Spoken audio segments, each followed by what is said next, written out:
Climate governance বা climate জাস্টিসের কথা বলছেন, এটা আসলে এই সময় উপযোগী একটা বিষয়। আমরা যেখানেই যাচ্ছি, যেখানেই কথা বলতেছি, সবাই আসলে ক্লাইমেট, এনভায়রনমেন্ট, রিনিউয়েবল এনার্জি এগুলো নিয়ে আলাপ হচ্ছে। এখন সেটা যেটা বড় জায়গা, আমরা বলতেছি গ্রিন ক্লাইমেট ফান্ড, এবং হলো গিয়ে যেটাতে হলো গ্লোবালি সাপোর্ট করবে বাংলাদেশকে, বা হলো গিয়ে যারা ক্লাইমেট ভালনারেবল দেশ তাদেরকে ফ্যাসিলিটেট করে, স্পেশালি গ্লোবাল সাউথে বাংলাদেশ সবচেয়ে ভালনারেবল। এখন সেখানে একটা জাস্টিসের প্রশ্ন চলেই আসে যে আসলে জাস্টিসটা কিভাবে এনশিওর হচ্ছে, বা জাস্টিসটা আসলে কিভাবে এইখানে হলো প্রশ্নবিদ্ধ হচ্ছে। দেখা যায় আমাদের যে এমিশনের রেট, আমাদের এমিশন তো খুবই কম। এখন হলো কি আমরা একটা জনবসতিপূর্ণ কি বলে দেশ হিসেবে পৃথিবীর বুকে মানচিত্রে আমরা পরিচিত। এইখানে আমাদের স্পেশালি হলো কোস্টাল এরিয়াগুলোতে আসলেই পিপল বা জনগোষ্ঠী যারা রয়েছে তারা আসলে খুবই হুমকির মুখে রয়েছে। সো এটা আসলে গ্লোবাল রিপোর্ট বলি, ন্যাশনাল রিপোর্ট বলি, সব জায়গায় এটা একদমই কি বলে উঠে আসতেছে, এবং গ্লোবালিও এটা নিয়ে কনসার্ন। তো এইখানে আমরা দেখি যে হলো কি জাস্টিসটা তাও এনশিওর হচ্ছে না, কারণ আমরা এমিট করছি কম।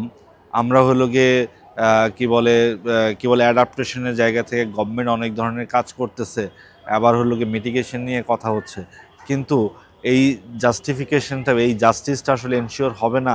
দেখা যাবে গ্লোবালি যারা সবচেয়ে বেশি গ্লোবালি এমিট করছে, কিন্তু হলো গিয়ে এটার ইম্প্যাক্ট আসলে সবার মধ্যেই পড়তেছে, যে নট নেসেসারি যে আসলে এমিট করতেছে তার উপরে পড়তেছে, এটা দিন শেষে ইম্প্যাক্ট আসছে। এখন আমি যদি ক্লাইমেট এনভায়রনমেন্টের জায়গায় দেখি যে পরিমাণ চেঞ্জেস এই লাস্ট 10 বছরে হয়েছে, হিটওয়েভ বলে যে একটা বিষয় সেটা আমরা আসলে জানতামই না, বাট লাস্ট 2 বছরে দেখতেছি হিটওয়েভ। এই হিটওয়েভের কারণে ইয়থটা হলো গিয়ে এখন স্কুলে যেতে পারতেছে না, স্কুল বন্ধ হচ্ছে। তার মানে এই যে ক্লাইমেট চেঞ্জ আসলে প্রত্যেকটা জায়গায় এখানে ইম্প্যাক্ট ফেলতেছে। সো এই যে জাস্টিসটা এনশিওর করার জন্য যারা আসলে রেসপন্সিবল, এটা সবচেয়ে বড় সম্মেলন যেটা হয় হলো গিয়ে কপ। সো কপে হলো প্রত্যেক বছরই হলো বড় বড় ডেলিগেশন যায়। এই বছর বাকুতে হলো, গত বছর হলো গিয়ে দুবাইতে, এর আগে শারমাল শেখে। এই সব জায়গায় যে হচ্ছে, সবাই বলতেছে যে এত পরিমাণ, $1 বিলিয়ন আসলে ফান্ড ক্রিয়েট হয়েছে, তাহলে ফান্ডটা কোথায়?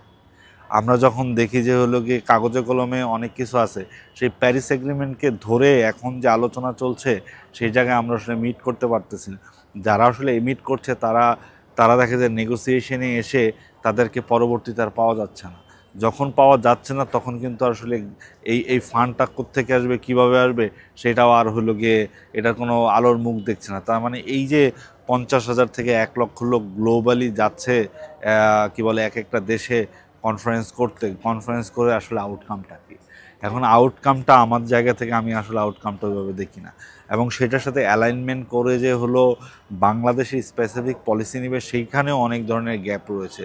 আপনি দেখেন যে হলো গিয়ে এনার্জি, ক্লাইমেট পলিসি, আমাদের ন্যাব, এই টোটাল পলিসিগুলোর মধ্যে এক ধরনের গ্যাপ রয়েছে, কোঅর্ডিনেশন গ্যাপ রয়েছে। একটা বড় জায়গা হলো কে কোনটা করবে, কিভাবে করবে, প্রত্যেকের সাথে প্রত্যেকের যে মন্ত্রণালয় ভিত্তিক যে হলো কোঅর্ডিনেশন বা যে লিঙ্কেজগুলো রয়েছে, সেটার প্রত্যেকেই কাজ করতেছে, কিন্তু হলো কি কোথায় কাজ করতেছে, কি করতেছে, অ্যালাইনমেন্টটা আমরা এখানে পাচ্ছি না। তো সমন্বয়ের একটা বড় অভাব। বা আমাদের যে হলো গিয়ে বলা হয় যে $375 মিলিয়ন আমাদের এখানে, কারণ টাকাটা আমরা আসলে কিভাবে খরচ করছি, টাকাটাকে আসলেই আমরা হলো কি বলে ক্লাইমেট ফান্ড হিসেবে ক্লাইমেট রিলেটেড কাজে খরচ করছি কিনা। এখন আমরা অ্যাডাপ্টেশনের কথা বলি, এবং 2000 কি বলে COP26-এ যে লস অ্যান্ড ড্যামেজের কথা আসলো, লস অ্যান্ড ড্যামেজে হলো গিয়ে বাংলাদেশের জায়গা থেকে বাংলাদেশ লিড করলো, কিন্তু এখন সেই লস অ্যান্ড ড্যামেজে সে হারিয়ে গেল। বা কপ প্রেসিডেন্সিতে যে দেখি যে হলো গিয়ে যেখানে রিনিউয়েবল এনার্জির কথা বলা হচ্ছে, কিন্তু কপ প্রেসিডেন্সি বা যারা এটার দায়িত্বে থাকেন তারাই আসলে হলো গিয়ে এই রিনিউয়েবল এনার্জির বাইরে থেকে বিভিন্ন পাওয়ার প্ল্যান্ট, কয়লা ভিত্তিক, এগুলোর হলো গিয়ে মালিক তারা। তা যদি সে তারাই মালিক হয়, তারা তো আর রিনিউয়েবল এনার্জির দিকে যাবে না। সো এই যে এমিশনগুলো হচ্ছে, পাশাপাশি হলো যেখানে পাওয়ার প্ল্যান্ট হচ্ছে এখানে জনমানুষ এবং ল্যান্ড উচ্ছেদ হচ্ছে, তারপর দেখা যাচ্ছে তাদেরকে অভিবাসন করা হচ্ছে না, তাদেরকে কম্পেনসেট করা হচ্ছে না। তার মানে এই যে জনগণ, একদম সাধারণ জনগণকে যে ধরনের প্রেশারাইজ করা হচ্ছে, তার মানে আমি যেই আলাপগুলো করে আসলাম, এত আন্দোলন হচ্ছে, এত মুভমেন্ট হচ্ছে, বাস্তবে সে এই একজন সাধারণ মানুষ সেটার হলো ফল তো পাচ্ছে না, বরং তার হলো ভোগান্তি হচ্ছে। দেখা যায় যে হলো গিয়ে জমি দখল, নদী দখল, চর দখল, রাস্তা দখল, বাড়ি দখল, ভাঙচুর, এই যে জনমানুষের মানে সব কিছুই সকল ধরনের পলিসি গ্লোবালি যে আমরা ক্লাইমেট গভর্নেন্সের কথা বলি, তো ক্লাইমেট গভর্নেন্সটা আসলে কোথায়? এখানে কোনো ধরনের অ্যাকাউন্টেবিলিটিও নাই, এখানে কোনো ধরনের প্রত্যেকের পার্টিসিপেশন দেখছি না, এবং হলো গিয়ে ট্রান্সপারেন্সি তো নাই।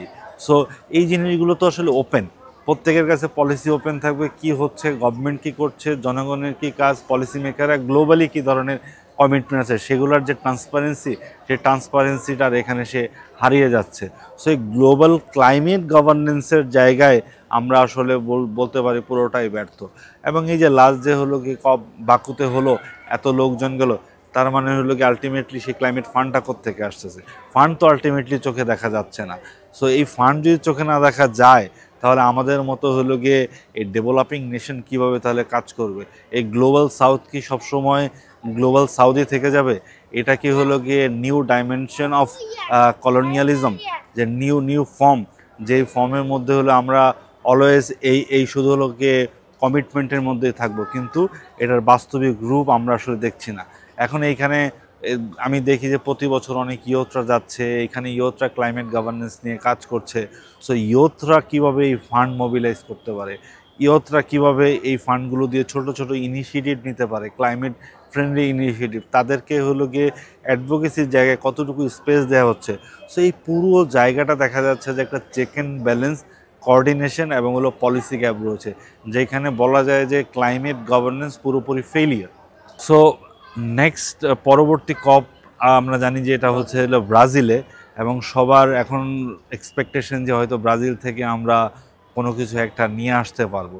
সো এখন যেহেতু যে জিনিসটা হলো গিয়ে প্যারিস এগ্রিমেন্টের পরে যতগুলো কপ হয়েছে, সেখানে আমরা কোনো আশার আলো দেখছি না। তো আমার কাছে মনে হয় যে এই COP30তেও দেখা যাবে যে অনেক ধরনের কমিটমেন্ট আসবে, অনেক ধরনের এক্সপেকটেশন নিয়ে বেসিক্যালি সবাই যাবে, গভর্নমেন্ট লেভেলে সবাই যাচ্ছে, ইয়থরাও যাচ্ছে, তাদের বুক ভরা এক্সপেকটেশন, তাদের জন্য অনেক কিছু করা হবে, কিন্তু দেন শেষে এসে দেখা যাবে সে হতাশার বাণী, যেটা হলো যে আমরা ওই ক্লাইমেট ফান্ডিং, ক্লাইমেট ফাইন্যান্স, সেই জায়গাটা আর আমাদের পূরণ হবে না। তো সেই ক্ষেত্রে হলো গিয়ে যারা গ্লোবালি এমিট করছে বা গ্লোবালি হলো গিয়ে যারা rich country, developed nation, global north, তাদেরকে আসলে এই জায়গায় এগিয়ে আসতে হবে এবং তাদেরকে ফ্যাসিলিটিস প্রোভাইড করতে হবে যে এই প্রক্রিয়ার মধ্য দিয়ে আমরা একটা ক্লাইমেট গভর্নেন্সকে এনশিওর করতে পারি। সো এক্সপেকটেশনের জায়গা তো আছেই, কিন্তু যদি আমি দেখি যে পরবর্তী লাস্ট 10 বছরে যেটা হয়নি, সেটা আসলে এই একটা কপে যে হবে সেটারও আশা রাখা যায় না। সো আমার কাছে মনে হয় এইখানে লোকালাইজেশন একটা ব্যাপার আছে, গ্লোকালাইজেশন, যে গ্লোবাল পলিসির বেস্ট প্র্যাকটিসগুলো নিয়ে লোকালি কীভাবে আমরা অ্যাডাপ্ট করে লোকাল পলিসি নিতে পারি। এখন বাংলাদেশের যে বাস্তবতা, আমেরিকা ইউরোপের বাস্তবতা হয়তো একরকম না। আমাদের এইখানে হয়তো হিট ওয়েভ আছে, কিন্তু দেখা যাবে ইউরোপে হলো প্রচুর আইস। সো এই যে ক্লাইমেট চেঞ্জ, তার মানে হলো কি প্রত্যেকটা দেশের বাস্তবতা ভিন্ন থাকে, ভিন্নতর হয়, এবং ভিন্নভাবে হলো গিয়ে এই ক্লাইমেট ইম্প্যাক্ট পড়তেছে। সো এই জায়গা থেকে আমাদের হলো গিয়ে লোকাল পলিসি নিতে হবে। লোকাল পলিসির ক্ষেত্রে ওই যে আমরা বলতেছি গভর্নেন্স, গুড গভর্নেন্স, ডেমোক্রেসি, বা হলো সকলের পার্টিসিপেশন। তার মানে আমি যখন একটা পলিসি কি বলে দাকবের জন্য করব, অবশ্যই দাকবের জনগণের পার্টিসিপেশন থাকতে হবে, যে তারা আসলে লোকালি কী চায়। ফর এক্সাম্পল, আমার দরকার ব্রিজ, আমি যদি হলো গিয়ে একটা কি বলে বড় শিপ কিনে বসে থাকি, লাভ হবে না। প্রয়োজন ডিমান্ড বেসড পলিসি হওয়া উচিত। যদি ডিমান্ড বেসড পলিসি হয়, তখন দেখা যাবে যে মানুষের যে স্বস্তি, মানুষের যে চাওয়া পাওয়া, সেটা হয়তো পূরণ হবে।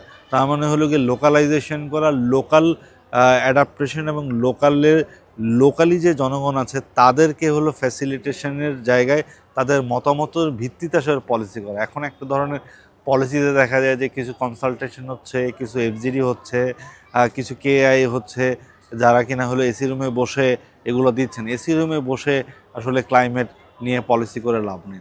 ক্লাইমেট যদি আমার পলিসি করতেই হয়, তাহলে হলো গিয়ে একদম লোকালি যে ওইখানে ওই পরিস্থিতিতে বসে, যেখানে খরা হচ্ছে, যেখানে হলো গিয়ে আপনার হলো গিয়ে লবণাক্ততা, যেখানে আসলে হলো গিয়ে এই কি বলে পাওয়ার প্ল্যান্টের কারণে সাধারণ মানুষের যে ক্ষতি হচ্ছে, তার আসলে প্রবলেমগুলোকে আইডেন্টিফাই করে সলিউশনের দিকে যেতে হবে।